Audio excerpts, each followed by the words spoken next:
இங்க பாருங்க, நெகேமியா பார்த்து ராஜா ஒரு கேள்வி கேட்கிறார். என்ன கேள்வி கேட்கிறார்? 2வது வசனம் சொல்லப்பட்டிருக்கோம், நெகேமியாவே ஏன் முகம் துக்கமா இருக்கு? இங்க சொல்லப்பட்டிருக்கு, இது வியாதி கிடையாது, இது மனதின் துக்கமா ஒழிய வேறொன்று இல்லை. ஏன் நீ துக்கமா இருக்கிற?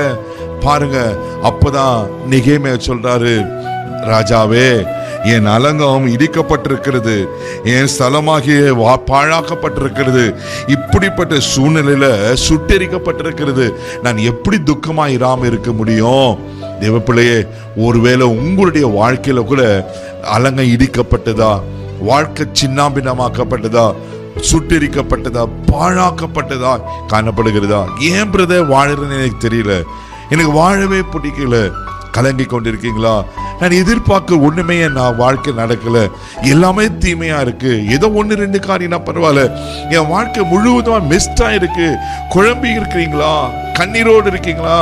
நான் வாழ பிடிக்கல நினைச்சிருக்கீங்களா? இன்னைக்கு பரிசுத்த ஆவியான திட்டமா அவங்களோட பேசுற தேவ பிள்ளைய சோர்ந்து போகாதுங்க.